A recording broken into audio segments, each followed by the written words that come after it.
Okay, folks, welcome to the live cancer show. It's Monday, the weekend after 4th of July, and I hope you had a really great weekend. I know it was good here in Montana, extremely hot. And what I got for you tonight is a breath of fresh air. I was just talking with Dr. Peterson about some of the things he does, and I tell you what, it's totally exciting. And I scratched my head, get rid of the fleas, but ran into Craig a few months ago online. We tried to do this show a couple of months ago, and the internet gods just were not letting us. We got back together last night working on this, and tonight we're back online. So, Craig, I'd like to introduce you to the group. Dr. Craig Peterson, a naturopathic doctor at Cancer Treatment Centers in the Chicago office, or Zion, Illinois, and also a licensed acupuncturist. So, welcome, Craig. Thanks for having me. It's good. It's definitely exciting to meet you and visit with your group. Good. You know, CTCA, or Cancer Treatment Centers of America, is a fantastic program. I started hearing about you guys back in the 90s, and you did basically an encompassing program bringing in nutrition, supplements, acupuncture, all kinds of things that back in the 90s was kind of radical to a lot of people, and I think you still are kind of leading the edge. Why don't you tell us about who you are and how things work? And I'm going to disappear for 10 seconds to turn off a fan, but keep talking even though you don't see me. Sounds good.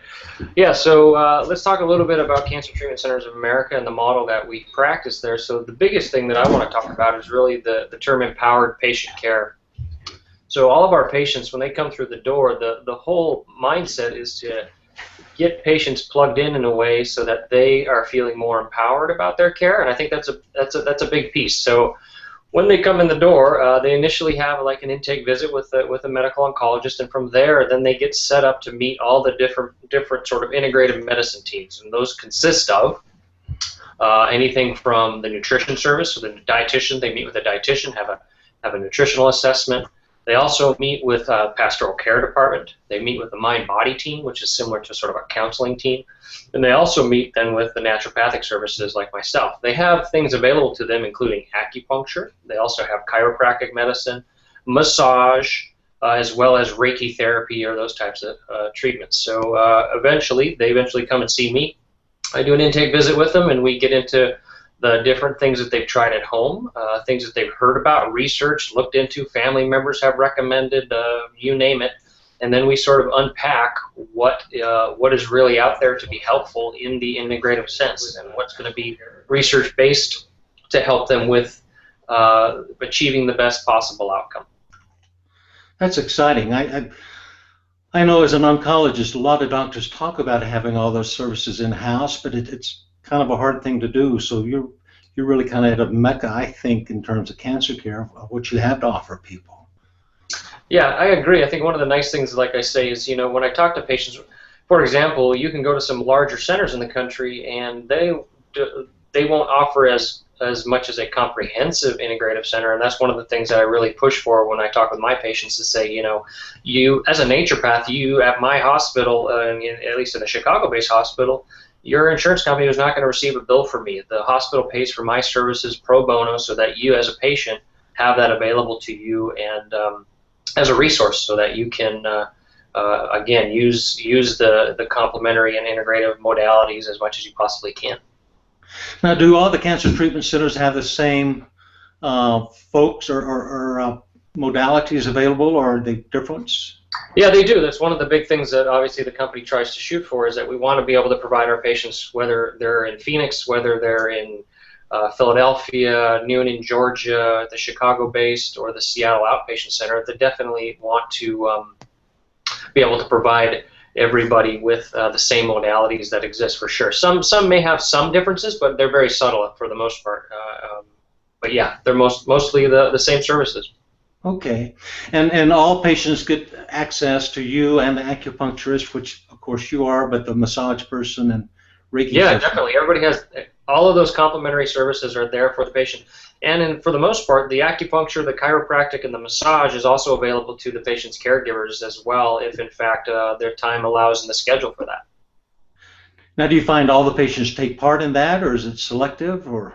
I would say the answer is yes. As a matter of fact, I feel as though the majority, if not all, of our patients actually participate in the services that are available to them. And I'm a big proponent of that. I say, we're our whole people, and there's a lot of different things. Especially, this is your opportunity to potentially try something you've heard of. No harm, no foul. If it's safe, go for it, and let's see how you do. You may have a good response from the treatment, and then you can use that to your advantage in the future. Now, what are the advantages of using these services? Oh, there's many different things. For example, for speaking with naturopathic medicine, one of the big things that I focus with my patients is the use of different botanical herbal supplements, as well as nutrients, minerals, and vitamins, can actually, in some cases, enhance their treatments. There's good data to show that you can have a synergy with certain types of chemotherapies and/or with radiation treatment that can make the treatment potentially more effective. Yet at the same time, you have to be careful to make sure that you're not interfering with these medications and/or the treatment modality. So that's an important component. So that's one big piece of it. And then the other thing is just in terms of helping with side effects management or quality of life. How can we improve the patient's just day-to-day living in regard to any side effects and/or just general quality of life issues? So I suppose you do see a reduction then in side effects of the chemotherapy, radiation therapy. I like to think we do, yeah. I think overall, I think our patients do pretty well. I think, and that's an exciting thing. Mind you, I like to keep in mind that sometimes some of these services can be fatiguing. A patient's going through a lot of treatment, they have a lot of things going on, and I think as a clinician, one of my jobs is to also remember that sometimes not taking something out of the plan is just as important as putting something in. Yeah, everybody in the audience, I was telling Craig before we started, I got into the acupuncture working in a holistic clinic. It wasn't quite as cancer-oriented as this one, but the hospital CEO said, we need to make sure everybody feels better when they left our clinic than when they came in. And I says, as a medical oncologist, I don't have people going home happy and feeling good. And I learned, if I sent them to the acupuncturist, chiropractor person, they all left happy. And I says, I got to learn how to do these things, because you do feel a lot better immediately, and I think down the road you have decreased side effects from the drug treatment. So I'm excited to hear you talking about all of this, Craig. Yeah, no, it's like I say, it's very exciting stuff. I think the patients, not only during treatment, but we should also remember that after treatment, there's a big part of after you're done with treatment, if you're potentially on surveillance or what's going on, depending on your case. There's some opportunity for prevention, and there's some good data, some good literature to support some of these botanical herbal medicines or nutrients to be also helpful in a preventative model. For the lay person, is there a place they can go to gather some of this information? Well, that's a good question. I think the reality is I would encourage folks to try to find somebody who's qualified in what we're talking about in terms of either botanical or herbal medicines. That would be one way, a good place to start. Online, it's tricky. There's a lot of different information out there. Some of it is more traditional and folk-based medicine. I know that Memorial Sloan Kettering has a lot of good information on their website, which is free. They can go look at botanical and herbal medicines. But I don't think it's not going to list necessarily sort of the minutia and how to dose or how to use it specifically regarding during treatment times. Okay. Now, do we need to vary our diet during the part of chemotherapy versus after the chemotherapy? Start with that, and then we'll go back to the nutrition or the supplements. Yeah, that's okay. So, the thing that I concentrate on with all of my patients is that we need to make sure that we're maintaining weight while we're going through treatment if we possibly can. And the biggest way to do that is to I use the plate model of nutrition, and at the Cancer Treatment Centers of America, most of the dietary advice is coming from our nutritionists, our dietitians. Mind you, in my training, I have 2 years of clinical nutrition training, but I use a plate model, which is really just focusing on really healthy vegetables and fruits, as well as adequate protein, and making sure you're getting the right kind of carbohydrates or legumes. But yeah, the reality is that we want to be careful to maintain weight. And the main issue that we're looking at there is adequate protein intake, whether that can be in this form of smoothies. I recommend my patients that they eat animals with, if they are an animal eater, that they should eat an animal with 2 legs or less. So that would be turkey, chicken, or fish. Those are sort of the best sources of meat, if in fact you're going to eat. But I don't have a specific regimen in regard to whether you have to be a vegetarian or what have you. But there are some, healthy, low-fat options that people should stick to, high fiber, and stuff that we've all been told for many years. Now, can you stick your neck out and talk about some of the supplements that are available, things that you buy at the drugstore versus Yeah. your other protein supplements, what you'd recommend? Yeah, so the biggest thing that you have to think about when it comes to supplements, and I talk a lot about this in the public sector, which is really about, potency and purity. Those are the two biggest issues when it comes to supplement quality. Now, you can go online or actually when you go to a store and look at these over-the-counter type supplements, the thing that you want to look for, there's two things you want to find to ensure their quality. One of them is to make sure that they've either been tested by the USP. USP stands for United States Pharmacopoeia. And it'll be right on the label. You'll see that. The other one is called the NSF, so National Science Foundation.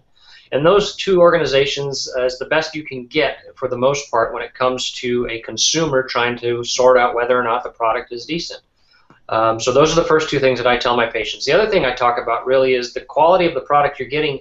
You want to look for it in a capsule if you can, as opposed to a tablet. Encapsulations tend to be a little bit better absorbed in the body as opposed to a tablet. Some people use the test of if it's a tablet, they throw it in a jug of water or a glass of water, and if it dissolves readily, then it's good. If it just sits there and doesn't dissolve, then it's probably not a good tablet. Not a lot of our formulations are more in capsule form for two reasons. One, if you get sick of taking capsules, you can open them up and just sprinkle them into your food, number one. Number two, if in fact you have any issues with sore throat, or if you're going through radiation or for that matter, if there's a feeding tube or something like that, you can inject these type of powders into once they're in a solution. But obviously under supervision, you want to make sure that you okay this with your physicians. But for the most part, that's the nice thing about capsules. So NSF and USP are the two best that you could find in regard to the consumer. Now, there are other pharmaceutical grade supplements, but sometimes you're not able to access those just because of the fact that the companies won't release them unless you're seeing a medical doctor or a naturopathic doctor or a chiropractor for that matter. Okay. Now, I was thinking, when I said supplements, I guess I said the wrong word, but I was thinking like some of the protein supplements. Oh. I've had patients come in and say, all I need is just a lot of calories. Give me ice cream or whatever. And I said, no, let's do some of the protein drinks. Is there one drink you prefer over another, or a type of drink? Yeah, so I try to steer my patients towards whey protein as a number one source. Whey protein is one of the best things in regards to helping recovery. For example, if you think about an athlete, and a lot of times I think of treatments that patients are going through, they're like an athlete. They're going through a workout, and they need to recover similar to an athlete. And one of the best things to recover is whey protein. Whey protein is an excellent source of many nutrients that can help the body recover quickly. And so I say patients make a smoothie. 2 to 3 scoops of a protein smoothie that has roughly 20 to 40 grams of protein, depending. And then your favorite greens at every meal. You should have a dark greens at every meal if you can. So throw some spinach in the blender and some rice milk. My smoothie every morning in the summertime is a frozen banana, some whey protein, a cup of rice milk, a little bit of frozen fruit, and a definite cup of either kale or spinach, and that's my morning smoothie. Now, is that your morning breakfast or a pick-me-up thing? Well, it's a bit of both, depending on the day. If I'm exercising in the morning, I do a lot of exercise in my morning, but for the most part, that could substitute for somewhat of a meal, but I would definitely want some more solid food in there, whether that would be like a hard-boiled egg or maybe some yogurt or something like that. But again, the whole idea there is getting some healthy protein. Okay. Now, then going backwards, I'm getting everybody confused here, but again, the supplements, I hear a lot of oncologists say we shouldn't do this vitamin or this supplement. Mm-hmm. I know it's somewhat controversial. I have an opinion that I think it's probably really beneficial, but I'm not in the field like you are. Can you give me your thoughts? Yeah, I think it really depends on what's going on. I mean, there is some, for example, we have to be careful with certain types of supplementation around certain chemotherapies. Sometimes you need to avoid things like folate or folic acid, and so there are certain products that are made that are folate-free. You can still give a B vitamin that has folate-free, so that's a nice thing to be able to add for a patient. Other things that could be synergistic, for example, there was a recent paper that came out in the journal Blood, and it was talking about vitamin D and how vitamin D itself helped patients who needed rituximab. When patients were getting rituximab, they had a better, what's called progression-free survival. So just by having a normal vitamin D status in the blood, they were able to have a better progression-free survival. So that means it was 72 versus 83% for those patients. So vitamin D is a nice synergistic thing. The other thing a good example that people always hear about is turmeric or curcumin. You know, you can look into the literature there, and there's good data to show, for example, with chemotherapies for certain gastrointestinal types of cancers, those chemotherapies actually are synergistic. It makes the chemotherapy more effective. Nice. The same thing goes for curcumin. Curcumin works really well within radiation as well. It can be a chemosensitizer. So there's some good data to show, very good data to show that it can be used during radiation to intensify the activity of the radiation on the tumor. So then to put you on the hot seat, when a patient says, my oncologist says don't do anything, yeah. Where do you go with that? Well, you know, that's one of the joys that I have in regard to working at the hospital where I work at, is that I understand what's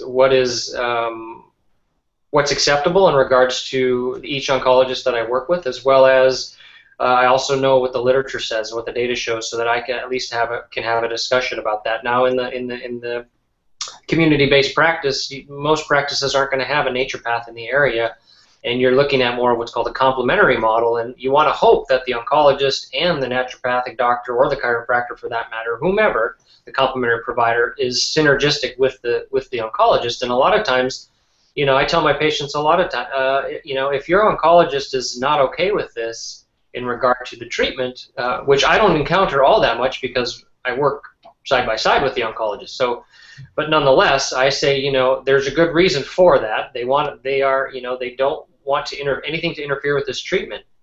And if, you know, I've been happy to give my number and my contacts out for the patient to give to the oncologist so that they can talk to me if they have more questions or thoughts or concerns. I can also, you know, sometimes give the research or the literature to the patient.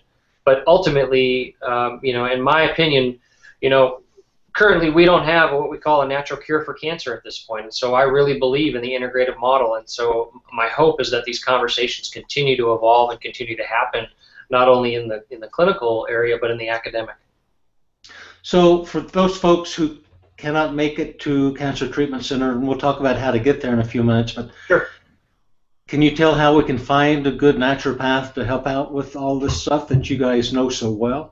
Definitely. There's two areas that I would try. Well, there's two areas. One, what I would have people do is go to www.naturopathic.org, and then once you're on that website, you can navigate one of the tabs. It just says find a doctor, and you can enter your zip code, I think it is, and once you enter your zip code, you can find an area that has a naturopath in your area. Now, let's remember, as a naturopathic doctor, I'm only licensed in currently 21 states.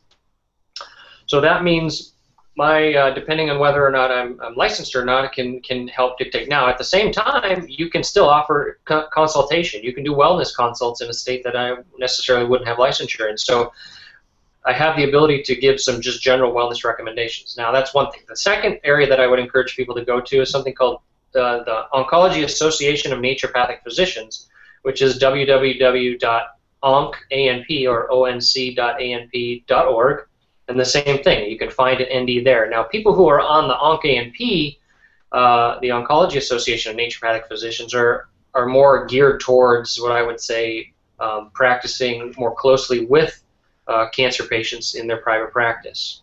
So that would be something that I would encourage you to do. And then if you wanted to really look through another layer, there is something that's called the American Board of Naturopathic Oncology, and you can sit, it is the only board-certified specialty in naturopathic medicine right now. So you can find doctors, naturopathic physicians who have sat for that exam and are accredited as a fellow for the American Board of Naturopathic Oncology. Oh, good. You know, what I want to do is get all these letters from you after we finish. And yeah. Put these on the screen tonight, so when people see that, they don't have to remember the letters, or they can just see it and then write it down. But perfect. 3 good pieces of information. And one of my teachers taught me how to find a good practitioner when you really don't know the person, and may be beneficial is to call up this naturopathic physician or any doctor and say, this is my story. Do you know somebody you can refer me to help? And according to Carl Simonton, if it's a guy who says, you know, I'm comfortable with this idea, he's going to say, I can help you. Right. But if he's not comfortable with working with cancer patients, he may say, I don't know how to help you, but Joe Blow down the street can. So just for those who are having trouble trying to find somebody, ask them if they know who can help them, and then go with that, go from there. But I agree, and I think the other thing too, if you don't mind me jumping in, is that there's a diverse group of folks coming out of naturopathic medical school, and some people have more of a specialty towards what I would call evidence-based medicine, and some of them are a little bit on the other side of the fence. And I don't know what to say that is, but nonetheless, I say that I think I like your recommendation, and I also think that you have to be somewhat weary to make sure that a naturopathic physician is actually credentialed, has been through the training, because there are some online programs out there. There are programs where people can go to a weekend getaway and learn how to become a naturopath, and the reality is it's very different than 4 years of naturopathic medical school. yeah, well, thanks. Yeah. Now, we only got about 8 minutes left. Why don't you talk to us about your acupuncture and where that fits in the role of? Yeah, so yeah, definitely. So my role as an acupuncturist, my primary role right now is I work within our hematology, stem cell transplant, bone marrow transplant unit. And I have a really neat, unique experience in that in our clinic we have our infusion bays are right in our clinic, our outpatient clinic. So I have availability to be able to provide services to patients directly, for example, during their infusions. If someone has anything from anxiety, nervousness, you name it, from fatigue, pain, nausea, I can do a quick little assessment and do a real nice treatment right there while they're getting their infusion, which is really beneficial and really helpful for the patients. There are many other ways that acupuncture can work. Acupuncture medicine and Chinese medicine, as you know, is sort of an independent modality in and of itself. It is a full body system that can treat anything from systemic complaints to acute situations. So my practice usually is more right now geared around sort of the acute presentation, but nonetheless, there's an opportunity for helping people with smoking cessation, appetite control, hot flashes, pain, dry mouth. I mean, there's some good research coming out about dry mouth in regards to patients who potentially had radiation to the salivary gland. So there's just a lot of different modalities, and I think it's such a great tool to be able to offer our patients. It helps with so many things. Okay. And again, how would somebody find an acupuncturist in their location? Yeah, good question. So I usually steer people towards the National Certification Commission for Acupuncture and Oriental Medicine, which is the NCCAOM. So I can give you those numbers and those letters after this as well, but that's one area that I would steer people to. And those people are, again, have been trained and will be registered with that organization. Okay. And nobody likes the needles, and I guess if they're in the infusion center, many of them just got stuck. Can you explain or kind of describe what it feels like to have a treatment session? Yeah, for sure. So what I usually do is, obviously, when I visit with my patients, I describe what we're going to do, and the needles in and of themselves are, they're about the thickness of a human hair, so they're really thin. The other thing that's really nice about acupuncture is that you can also use the ear. In the ear, you don't even have to use a needle. You can use a little seed. It's like a pellet, and you put it on there like on a Band-Aid or a sticky material. It'll fall off in the shower, or you have the patient take it off in a day or two, what have you. But it's a real nice thing that you can do, and that's called auricular acupuncture, and you don't have to use a needle. The patient can self-stimulate when they need it.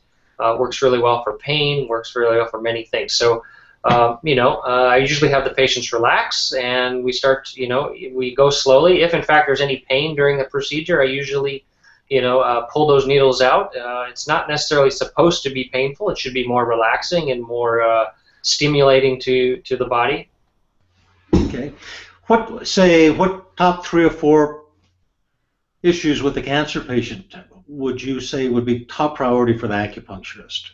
It's a good question. There are so many. I mean, it could be anything from constipation to diarrhea to headaches, nausea, anxiety, fatigue. I think those are probably the bigger ones that I see most of. Pain as well.